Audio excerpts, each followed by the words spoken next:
Hello, movie fans, and welcome back to the Cinema Gold Show. Today, we're taking a look back at 2025 and giving you our top 10 movies of 2025. Before we do that, let me know your top 5 movies in the comment section below. And with that, let's dive right into number 10. Okay, we need to come up with a plan. Here's what we're gonna do. Oh, you're the boss now. Cute. Well, yeah, it's our only chance of getting out of here, so. Okay, I think I might just surrender, probably. Okay, fine. Every man for himself. Why should you be in charge? You almost killed all of us right there. Well, let's see. I've been in the trenches of every war-torn country on this planet, rescued God knows how many hostages, and shook the hands of 2 U.S. presidents. What else? High school state football champs. Back to back to back. Go Bears. Oh, wow. When I was 5, I was in a Pee Wee soccer team called the West Chesapeake Valley Thunderbolts, sponsored by Shane's Tire Shop. We won 0 games, and one time this girl Mindy, she did a poo at midfield. Anyone else have any pointless childhood stories to tell? 10. Thunderbolts. Let's be real, Marvel hit a bit of a rough patch in the last few years, as it's tried to recapture the magic it had back when the Avengers first assembled in 2012. Ironically, it was a group of disgruntled misfits who helped the MCU get back on its feet. Thunderbolts, directed by, I'm gonna butcher his name, Jake Schreier, and written by Eric Pearson, follows a group of anti-heroes forced to work together to survive a mission orchestrated by the wannabe Nick Fury, Valentina Allegra de Fontaine, played by none other than Julia Louis-Dreyfus. The biggest strength of the 36th movie in the MCU is no doubt its character-first approach to storytelling. Florence Pugh showed a more somber, aimless side of Yelena we hadn't quite been exposed to in Black Widow. We learned about Bucky's political path, laughed and cried with David Harbour's Red Guardian, and were introduced to Lewis Pullman's mysterious Bob, also known as Sentry, who proved to be pivotal to the movie's narrative. Thunderbolts isn't like other MCU movies, and that's exactly why it works so well. The darker tone upped the stakes and helped us take their world more seriously, with its emphasis on mental health and identity struggles, making these characters feel all the more human, relatable, and easy to root for. Hopefully, the new Avengers will be back sooner than we expect. Then, number 9, Frankenstein.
Guillermo del Toro is a master storyteller who has made a career out of telling monstrous tales about outcasts that revel in the notion that the true monsters are the well-dressed men who masquerade as saints.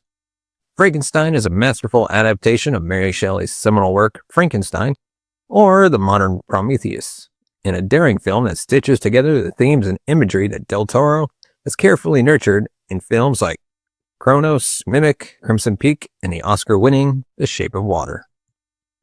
Frankenstein features a tapestry of standout performances. Oscar Isaac, the film's titular Victor Frankenstein, stands as an example of toxic masculinity and the compulsion to repeat the sins of his father. Jacob Elordi, whose performance as the creature is a tour de force, in a heart-wrenching exploration of what it means to be human while breaking free from the cycle of abuse.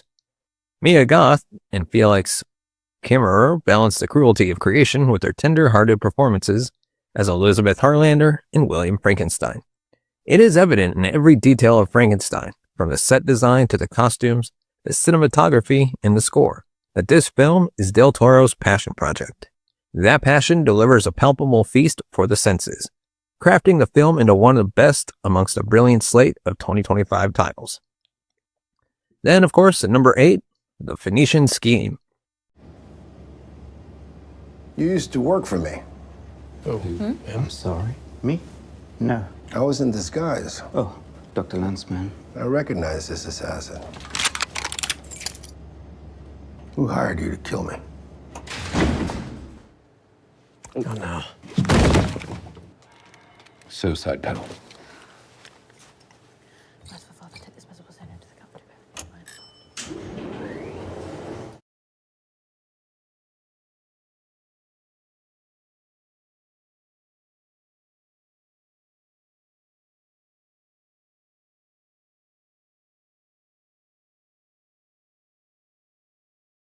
The Phoenician Scheme might be Wes Anderson's best work since Moonrise Kingdom.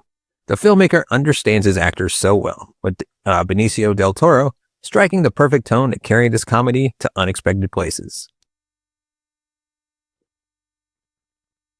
Mia Threepleton and Michael, dude, I always butcher his last name, are wonderful supporting players as they navigate a complex plot rife with threats and twists. If you've seen an Anderson movie, you know what you're going to get. But the joy of the Phoenician Scheme is seeing him apply so many of his sensibilities into a globe-trotting espionage movie, where stealth and gadgets are replaced with brute force and ineptitude. And at the heart of it, it's really about a father trying to atone for his mistakes. Anderson is never subtle about his stories that tackle the relationships people have with their parents. But it's refreshing to see him approach it with such optimism as he does. And number 7, One Battle After Another. Rise and shine. Bat an eyelash. Good morning. There are no hands on the clock Why? because they're not needed. What time is it? You know, I don't remember that part. All right, let's just not nitpick over the password stuff. Look, this is Bob Ferguson. All right, you just called my house. Let's cut the. I need the rendezvous point. What time is it? Look, Steve Lockjaw just attacked my home. I lost my daughter. This is Bob Ferguson. You understand? Right, I don't yeah. remember any more of this. I don't remember any more of this code speak. All right, let's just get on with what is the rendezvous point. It doesn't happen that often, but One Battle After Another is one of those films that, as you're watching it, makes you go, oh, I'm watching a masterpiece for the first time. Except that's a feeling you get fairly frequently with the films of Paul Thomas Anderson. From the ambitious Boogie Nights and Magnolia, the staggering There Will Be Blood, to films as varied as Phantom Thread, The Master, and Licorice Pizza. It's nearly impossible to watch a film by PTA and not think of him as one of the greats in the making, and that's especially true with One Battle After Another. Anderson knows how to make a film just feel right in every single element. The cast, which includes DiCaprio, Sean Penn, Benicio del Toro, Regina Hall, and so many more, is absolutely perfect. This story of a father trying to rescue his daughter from an unsettling colonel is intense, emotional, and deeply hilarious. The score by Johnny Greenwood is absurdly good. The direction is flawless, from a bravura chase scene that is edge-of-your-seat exciting, to just watching DiCaprio try to find a damn phone charger for like half the film, which, I mean, that was actually pretty funny. PTA deserves his first Best Director Oscar for a few small beers alone, but most of all, Anderson makes it all look effortless, a film that's one of the best comedies, thrillers, action films, and relevant commentaries of 2025, all wrapped up into one incredible piece of work. Even though 2025 is bursting with great films, as this list is showing, there's a reason why One Battle After Another left such an impression when it premiered back in September. This is a stunning cinematic accomplishment that is an absolute blast to watch. It's the type of film that you can watch over and over again and get something new out of it every time. It's a film that proves that Anderson is going to become an all-time director. And it's a film about drinking and smoking too much and not being able to remember a damn password. Simply put, One Battle After Another is a modern masterpiece and one of the best films of 2025. Number 5, Wake Up Dead Man. While Glass Onion felt like a fun little side quest for Benoit Blanc, Wake Up Dead Man gives Daniel Craig's super sleuth a mystery he truly deserves, an impossible murder whodunit set at a New York State church. The puzzle crafted by writer-director Ryan Johnson here is supremely satisfying, and the movie also dares to tackle big questions about the politicization of American churches and what role religion best serves in society. Craig, as usual, is delightful in the role, but this third night's out installment is able to find a new gear thanks to an incredibly moving performance from Josh O'Connor as Reverend Judd Duplantis, a deeply compassionate priest who's grappling with the church's place in modern age. Though they're surrounded by the usual batch of colorful suspects, played by no less than the likes of Glenn Close, Jeremy Renner, Kerry Washington, and Andrew Scott. It's the budding friendship between Blanc and Father Judd, one man obsessed with cold hard facts, and another who's guided by faith, that makes Wake Up Dead Man one of the best sequels in recent memory. And then number 4, Naked Gun. What can I get you? I was wondering if you could help me. I'm looking for a friend who may have been here before. Nah, I haven't seen him. You hardly looked at it. I saw enough. You don't remember me, do you? Should I? My brother, you shot him in the name of justice. That could literally be thousands of people. Shot him in the back as he ran away. Hundreds. Unarmed. At least 50. He was white. So you're Tony Royland's brother. That's right. How is old Tony? Very serious? Bad. Right. So your friend. Maybe I have seen him. Maybe I haven't. I can't remember. You can't remember, huh? Nah. Well, maybe this will jog your memory.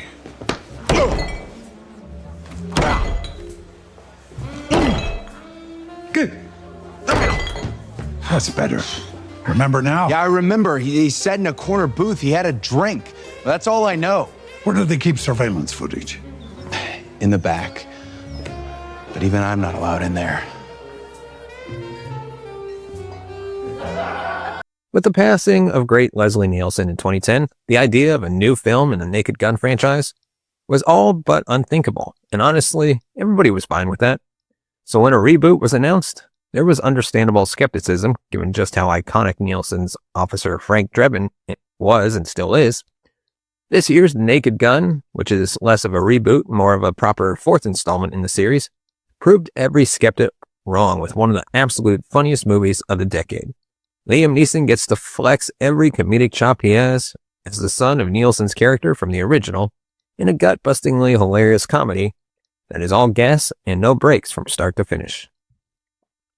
The joke per minute ratio of The Naked Gun is almost incomparable to today's comedies, and each and every one of them hit, and they hit hard. The romantic montage with the snowman and the Buffy the Vampire Slayer monologue alone are among some of the funniest scenes of the year, and that's only a small sample of what's on to offer here. Along with strong supporting performances from Pamela Anderson and Danny Huston, razor sharp writing that's so stupid it's genius, and a surprise around every corner. The Naked Gun will have you laughing harder than a stuffed beaver. Number 3, Weapons.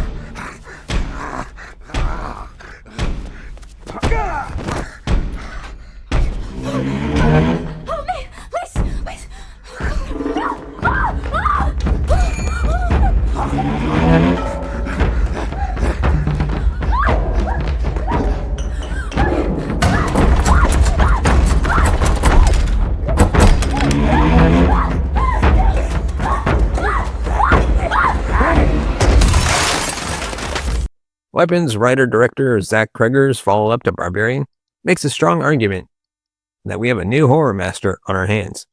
With this tale of a classroom of elementary school students that suddenly go missing, they combine the structure and character work of a Paul Thomas Anderson film with the slow mounting dread you'd find in a Stanley Kubrick movie, resulting in a horror opus that feels unlike anything else currently dropping in the genre.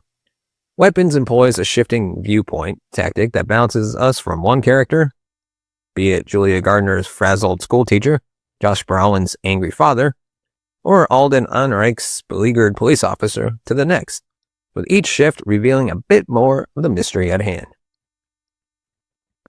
And then there's Amy Madigan, mostly absent from the marketing, spoken about in husband tones as the movie played in theaters, creating a new horror icon with the spellcasting Aunt Gladys, her bright red wig and brighter red lipstick only highlighting the bizarre yet overwhelmingly effective nature of both the character and the performance. The Academy typically ignores horror film performances come Oscar season, but this film has forced them to pay attention this year. And number 2, of course, Superman.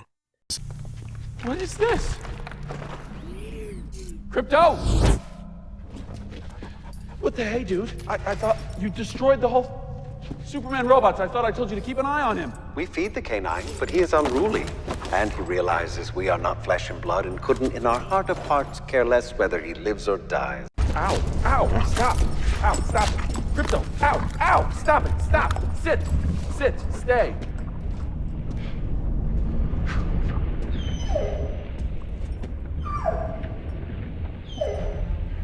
The last few years have been tough for a Superman fan, the criminally underrated and incredibly My Adventures with Superman notwithstanding.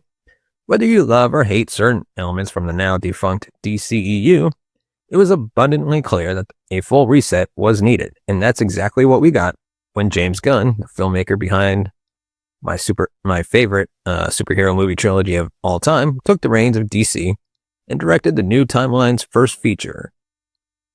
Is it a successful relaunch of the movie most famous hero of all time? In my mind, absolutely. And it's not as simple as Superman being lighthearted and fun again. Sure, it has the inventive action, charismatic characters, and balanced sense of humor that Gunn is known for, but much like his other work, Superman is an infectiously fun movie that also has something to say. While it would have been easy to make an easy crowd pleaser in an age where corporate higher-ups are actively suppressing progressive ideas themselves, Superman is jam-packed with commentary on the current state of the world, from the unchecked power of billionaire sociopaths to ongoing global turmoil. But if you also just want a fun DC Comics movie, great news, because Superman is that too. Not only does David Corenswet make the role his own, but the supporting performances from Rachel Brosnahan, Nicholas Hoult, and especially forgot how to pronounce this person's name.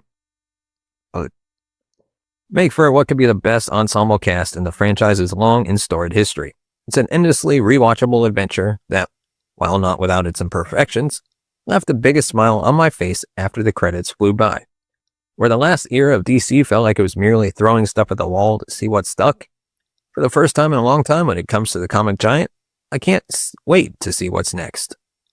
And at number 1, which I feel like it wasn't that much of a competition, is F1. Look, they've docked us to the back of the grid because they don't like the way we drive. Fine. Fuck them. Because if we can pick up a tenth of a second from you, and from you, and you, and me, if everyone in this room can make one critical contribution, that's a second every lap. And after 72 laps, that's the difference between last and first.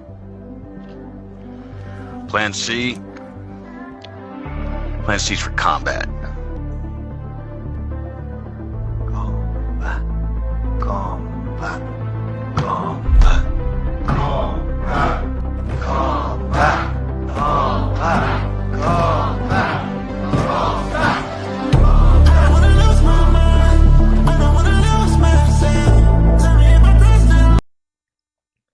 Brad Pitt in a race car is kind of the ultimate dad dream, isn't it? Well, Top Gun Maverick director Joseph Kosinski made it a reality with F1. The sports drama follows Sonny Hayes, a Formula One driver who, for the last 30 years, has been a driver for hire. In his eyes, and many others, his glory days are behind him, as he's never been the same since a crash that ended his promising career. One person that didn't lose hope and is a bit desperate is Ruben, played by Javier Bardem, who knew Sonny way back when and could use his expertise to get his struggling team to victory. F1 is an impressive cinematic feat in many ways. From a filmmaking perspective, it's breathtaking and beautiful, with sound design and cinematography that make you feel like you were riding shotgun with Sonny. From a storytelling perspective, it feels very much like a throwback to a simpler time. F1 hits all the right beats when you expect it to, and though it's a bit predictable and formulaic at times, that's the charm of it. Pitt's chemistry with Damson Idris is as volatile as it is electric, as we watch the two stubborn drivers butt heads while trying to be civil teammates. Bardem and Pitt engage in many exchanges that ride the line between hostility and inspiration, reminding you that you are definitely watching a sports movie led by a total movie star, and Kelly Condon and Ken Bodnia, nothing short of delightful. And that is our top 10 movies of 2025. Let me know if there's anything you disagree with or anything that we should have included in our top 10. And of course, give me your top 5 in the comment section below. And of course, today's sponsor is Paramount Plus. And if you want to support the channel, you can buy us a coffee at buymeacoffee.com/cinemagold. As always, thank you so much for watching and listening. Merry Christmas, Happy New Year. And here's to 2026 that will hopefully surprise us in a good way. With that, we'll see you next time. Thanks for watching.